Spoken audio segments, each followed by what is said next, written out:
Hello everyone. Thank you for the opportunity. I am Berg, Strategic Market Development and Technical Director of Eurofins Pan Labs Taipei Lab. Today I'm going to share case studies of Loperamide and Pramipexole by using in vitro secondary pharmacology profiling and improved prediction of adverse drug reactions can be obtained. Firstly, we would like to introduce what is the secondary pharmacology profiling. When a compound or its metabolite react to a therapeutic target, it is the primary target. When the same compound are bound to other target not related to its desired therapeutic target, that is the off-target interactions. The definition of secondary pharmacologies exclude toxicology effect like necrosis, apoptosis, or physical membrane damages. Those are not included in the scope of secondary pharmacology. The secondary pharmacology profiling has the advantage that it can influence drug discovery decision-making by providing early risk assessment to prevent costly failure in the later stage. And it can help prioritize chemical theories and is useful in interpreting observed in vivo or clinical response. From regulatory perspective, the safety guidance of ICH S7A clearly explained the objective of drug discovery is to find a drug with safe and effective drug actions. With regard to safety, there are three categories of primary target pharmacology: secondary pharmacology, and safety pharmacology.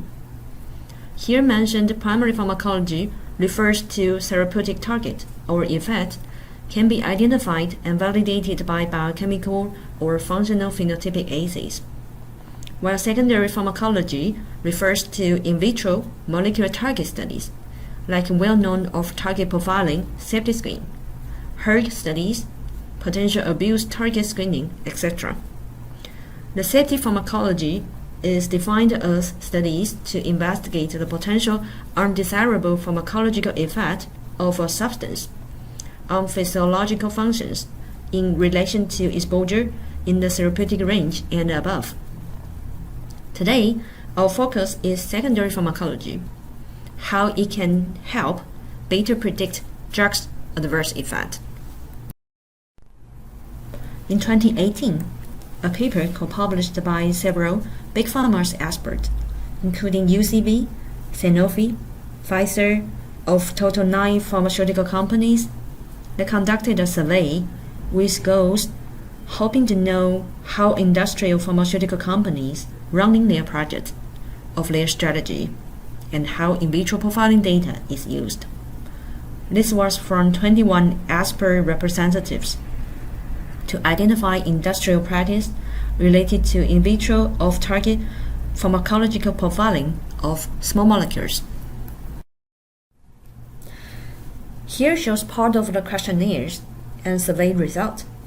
The first questions presented here is: are in vitro pharmacology assays conducted by doing internally or by CRO or a hybrid strategy? The results shown here, most are adopting hybrid strategies to work both internally or collaborating with CRO. The second questions: are in vitro pharmacology profiling data generated for all small molecules? Yes, majority of the small molecule drug discovered is subject to the profiling. The third questions shown here: at which stage to run the in vitro pharmacology profiling? You can find the profiling can be applied in every stage from the survey. The question in the right top panel is: are your pharmacological profiling data included in regulatory submission? The reply shows almost is yes. Next one: do you include data collected in-house or from CRO or both? We can see to collaborate with CRO is for sure to most of the pharmaceutical companies. The last question here, are pharmacological profiling data put in context of in vivo non-clinical result? The replies are mostly yes. So it is very clear that such responses do highlight the perceived value of in vitro off-target profiling in support to drug discovery and regulatory submission.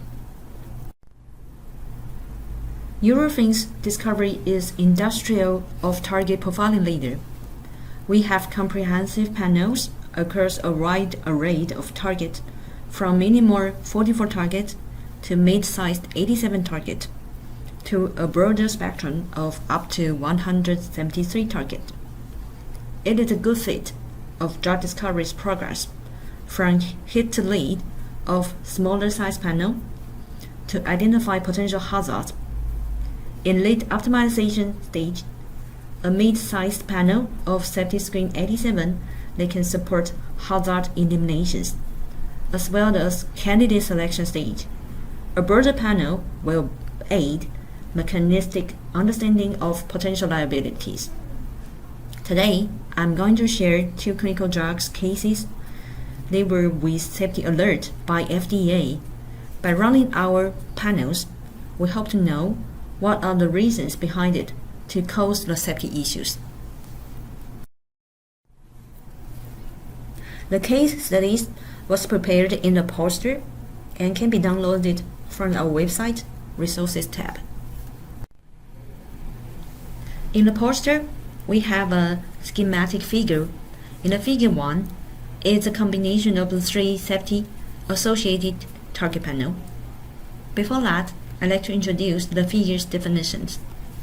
We are presenting 3 panels of a diverse reaction enzymes plus panel, safety screen 44 panel, and safety screen 87 panel. All targets ACE hitting rate are shown in the heat map, shown here. The darkest blue represents more than 20% hitting rate of the ACEs. Of the compounds, for the compounds they were screened at 10 micromolar with more than 50% inhibition activities. The lower sections shows the ADR associations for each target across 7 key organs functions. There were total 139 ADRs associated targets were tested for 2 clinical drugs of Loperamide and Pramipexole.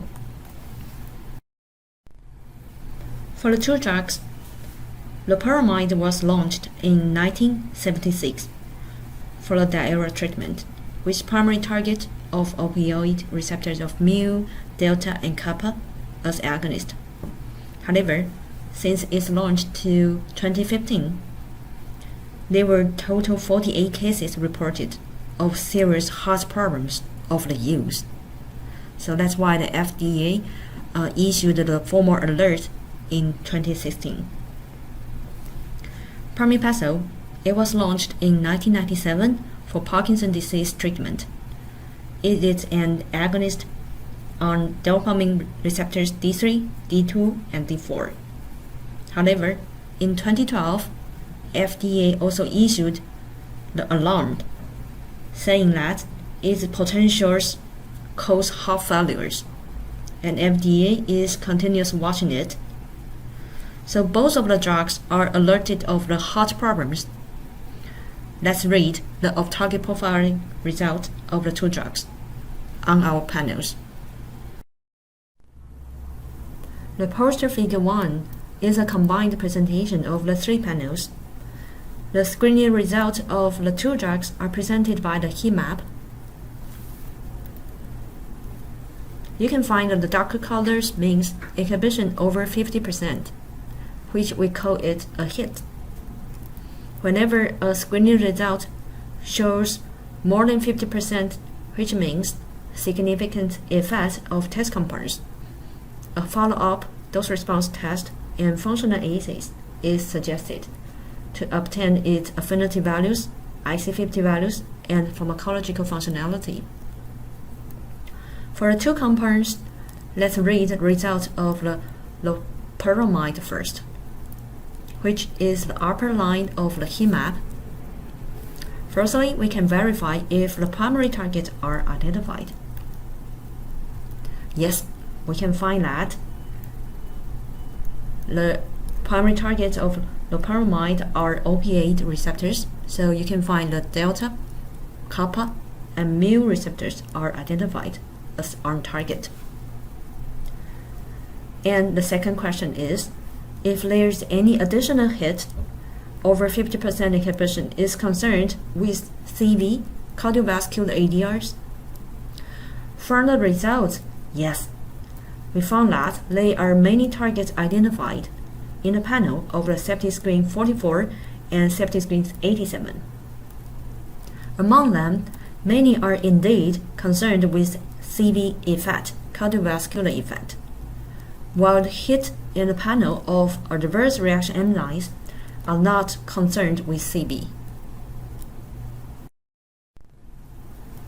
We take a 90-degree clockwise of the figure 1 to better reveal the identified target. We can find that many of them are non-CV ADR associated targets, like alpha-1A, alpha-2A, beta-2, 5-HT2A, 5-HT2B, Berg, and sodium channel 1.5. Those targets are revealed from the safety screen 44 panel. However, there are several additional hits are shown in the border panels of the safety screen 87s of alpha-1B, alpha-1D, dopamine 3 receptors, and calcium channels 1.2. Those targets follow-up function assays were conducted accordingly to verify whether the functionalities are ADR associated, and data are shown here. We can know that loperamide is an antagonist in those receptors and channels. A summary of the profiling result of the loperamide, we found that there are several bound targets of the drug. They were not identified before, and those targets are truly associated with the cardiovascular adverse effect, which could be potential attributes of the reported heart problems of the drug. And we like to highlight that several targets can only be identified in the wider panel of the safety screen 87, which means the information could be missed if only tested in a smaller panel. The profiling results of the second drug, Pramipexole. We can find the results in the lower line of the heat map. We can see there are less targets identified from the profiling result. To read the result, the first question is if the non-target are a hit. Yes, we find that dopamine D2, D3 listed in the profiling are identified. The second question is if there's any additional hit is concerned with the CV, ADRs. Yes, we can find that there's alpha-2B receptors concerning with the cardiovascular risk are founded. The in vitro safety profile of Pramipexole, we again take a 90-degree clockwise presentation style of the figure 1 to better read the result. From the result, we found that only 5-HT1A receptor is a hit in the safety 44 panel, but its concerning areas is CNS and GI. So the CV-associated target was found in safety screen 87 plus panel, and we found that alpha-2B receptors was identified. Alpha-2B functional activity assays was verified. We found that the Pramipexole is acting as agonist with EC50 values of 7.7 micromolar. It is known that the alpha-2B receptor activation will increase blood pressure, heart rate, and potentially to cause cardiac ischemia and heart failure. From the result again, potential risk will be identified from the wider screening. From the results of the 2 clinical drugs data, we can know the position and impact of secondary pharmacology. The figure illustrated here conveys the similar message to our panel design, that in vitro profiling can help to identify risk, assess it, and manage it during the entire drug discovery process. The suggestion is as early as possible, as wider as possible, and there's always requires functional follow-up assays to support your understanding of mechanism of actions, and there's a need to learn how to interpret the data.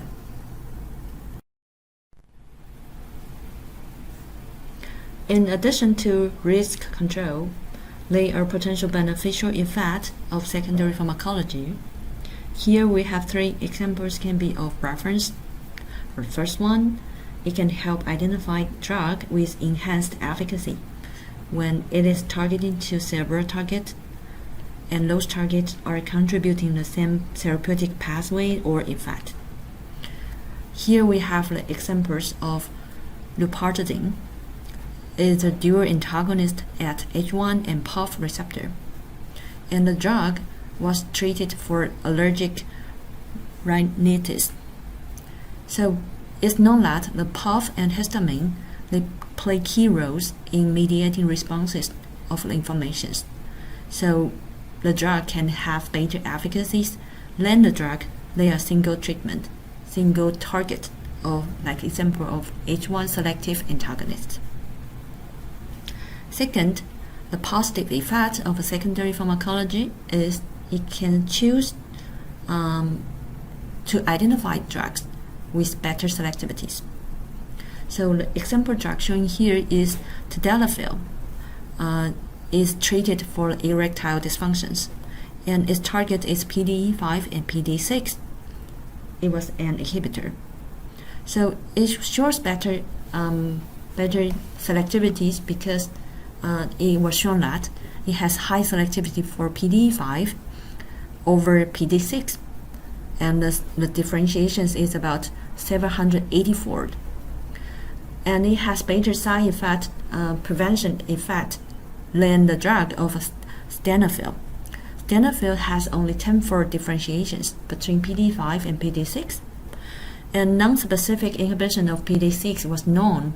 It will have the visual side effect. The patients, they will have difficulties to differentiate the blue and green colors. So those kind of side effects will be able to be prevented by selecting selective drugs. The third example shown here is running the profiles will be able to help identify novel drugs at known target. So which means it's a kind of repurpose and repositioning. The example shown here is the drug quetiapine. It is antipsychotic drug treated for schizophrenia and mania, and its active metabolite is called norquetiapine, and the norquetiapine shows a distinct pharmacological profile. It has selectivity over norepinephrine transporter and serotonin receptors. So according to the distinct profiles, the active metabolite was further developed and was treated for antidepressant to treat anxiolytic effect. So those are demonstrated positive effect and beneficial effect of the secondary pharmacology. To sum up, in vitro pharmacology profiling can provide valuable information to de-risk test compounds, can be applied in the entire drug discovery process, from hit to lead optimizations, and candidate selection. Also, a comprehensive profiling can also help both on target and off-target identifications. It can help verify selectivity and potentially to discover new drugs for repurposing, repositioning, and mechanism understanding. I hope today's topic helped you understand the need and applications of in vitro pharmacology profiling, and welcome your questions. Thank you very much for your attention, and please do not hesitate to let us know your questions and needs. We are happy to help. Please contact the following contact information. You can reach us directly. Thank you.